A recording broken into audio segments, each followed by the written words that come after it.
Welcome to the channel, Domestic Terror. This inaugural video explores the historical connections between the beginnings of anarchism in the modern era and today's darkening cloud of frauditors. Some have admitted they are anarchists. Some are hiding behind a false flag, and some are numpties being used by various political anarchist groups for one purpose: to spread unrest that runs the gamut between irritation to soft terrorism. There will always be an educational video from the past focused on anarchist groups and their leaders, followed by newsworthy examples from current anarchist frauditor videos. I pulled back the cover of frauditing to reveal the true nature of a modern anarchist engaged in frauditing, which is anarchists protesting against our everyday existence as citizens of democratic and republic societies around the globe. Let's go back in time to 1901 in Buffalo, New York. The world was churning a bit here and there, but especially here. Anarchist groups had grown exponentially under the fast-paced, windy world, rapidly becoming a net producing, exporting country on the world's stage. When that happens, individual people have to run along with it or place themselves at risk of being blown away in the wind. And so, anarchism raised its head and roared.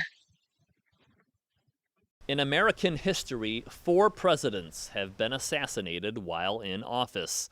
Chances are you are well familiar with John Wilkes Booth, the man who murdered Abraham Lincoln. You undoubtedly know another 3-named assassin, or alleged assassin, depending on your point of view, Lee Harvey Oswald. But the 2 others are largely unknown. Charles Guiteau, the man who shot down James Garfield in 1881, and this man, Leon Czolgosz, who killed William McKinley 20 years later. At a time when America was becoming a world power and more prosperous, not everyone was satisfied with how the economy was working. I think that age of industrial growth, the urbanization, the waves of immigration in the late 19th century, and certainly that growing sense of an economic disconnect between America as a land of opportunity, but yet for millions and millions of people in the United States and in Ohio, that opportunity was pretty limited, if not there at all. So I think there was a growing sense that on the one hand, the support for capitalism, the support for economic growth was there, but on the other hand, it doesn't seem to be reaching the millions of average Americans the way it ought to be. I think there was a sense too that democracy was not working, right?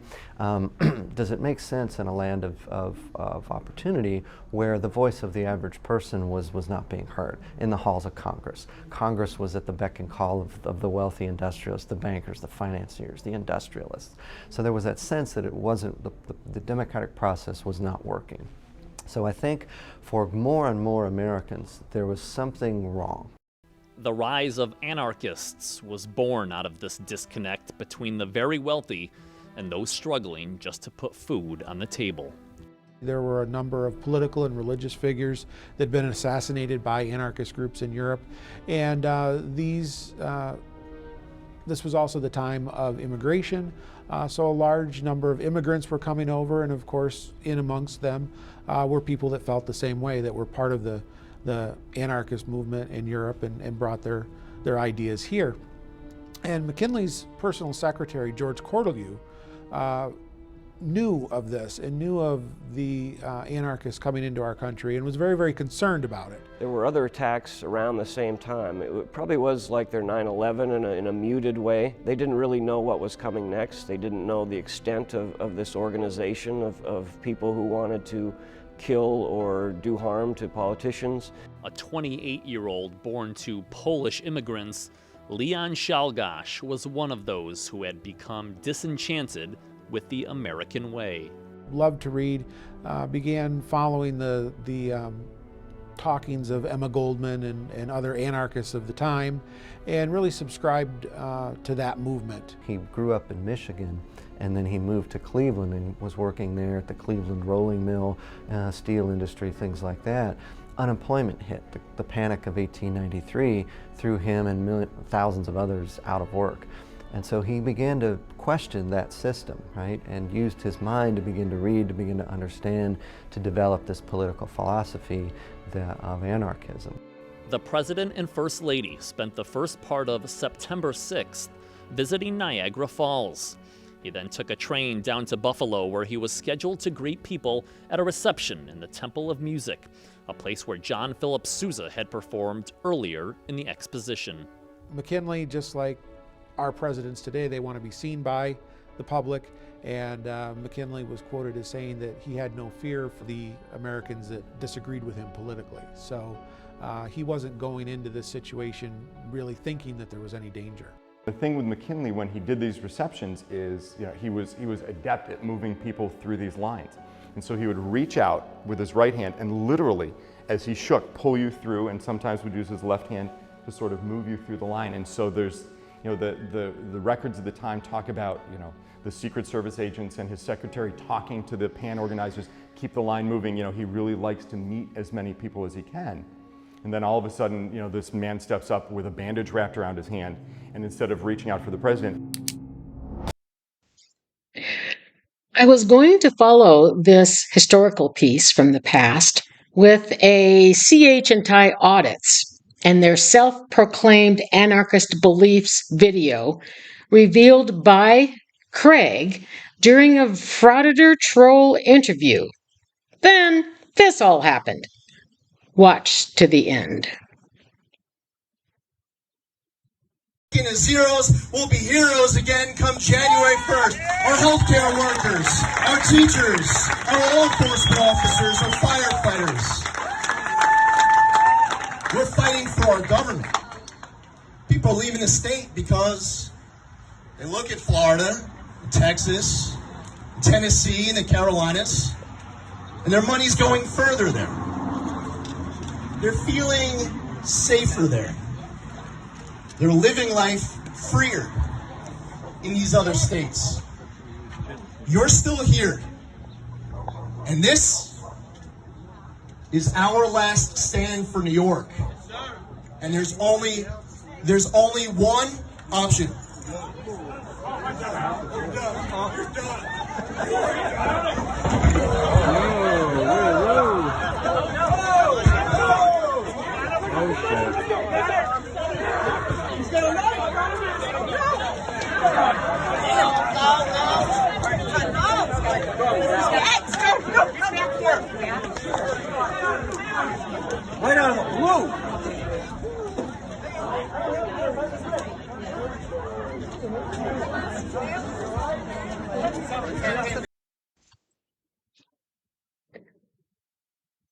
That was David G.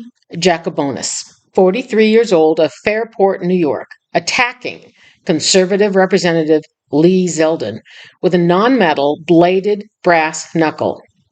Jacobonis was charged with attempted assault in the second degree and let out of jail without bail on his own recognizance. I am thinking Jacobonis was a rally attendant who had come in under what some would consider a false flag. He wore a hat identifying him as a vet. Here's where it gets muddied. Jacobonis was discharged in 2012 after the death of his wife, and then his children were taken from him. His neighbors described him as talking about strange things, being not very social, and the records show he attended and earned a degree at Rochester Institute of Technology, RIT, from 2012 to 2014. He was active in student organizations, possibly even leading one or two. So let's dive into RIT.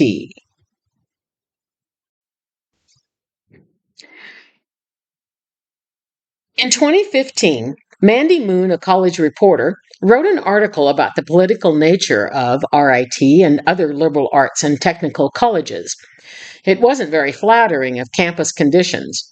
The story leads off with Siddhartha Nuttulapadi, a second-year computer science major and vice president of the RIT College Republicans. Of his experience, he said, "It's still kind of jarring when the fact that I'm a Republican kind of discounts my opinion on every matter." He goes on to say, "You definitely notice it. It's just kind of how it is. There have been instances where if there's a conversation going on between people, I will actively withdraw myself."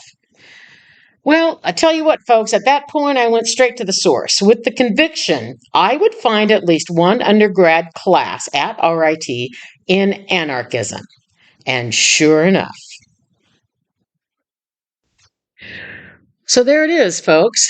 Political Science 365, Anarchy, Technology, and Utopia. And the description of this course examines the way in which new technologies challenge and provide alternatives to traditional political structures and functions. The course discusses the moral status of the state through the lens of anarchic political thought, with an emphasis on the concept of consent. Themes of anarchic thought are then discussed in light of how new technologies decentralize power and challenge traditional state goals, such as regulation or state secrecy. Technologies to be discussed include social media platforms and non-governmental digital currency, as well as decentralized energy sources like solar and wind. The ethical and moral implications of these new technologies, the harms and benefits they present, and their use as challenges to the moral status of the state are all central themes. There it is. I have pursued college course catalogs so that I can look into what's in there, and I can attest that undergraduate courses in anarchy are everywhere. And there is substantial effort to see this type of global organization as the utopia and answer to all your angst. But has history attempted to repeat itself? Is this the beginning of yet another rehash of old arguments and ideas and tragedy? Yes, I mean another. Anarchism is older than white supremacy, older than the sovereign citizen movement, older than the more sovereign movement. It is as old as the Garden of Eden, when Adam and Eve balked at a system of authoritative and representative form of government. This will get worse before it gets better.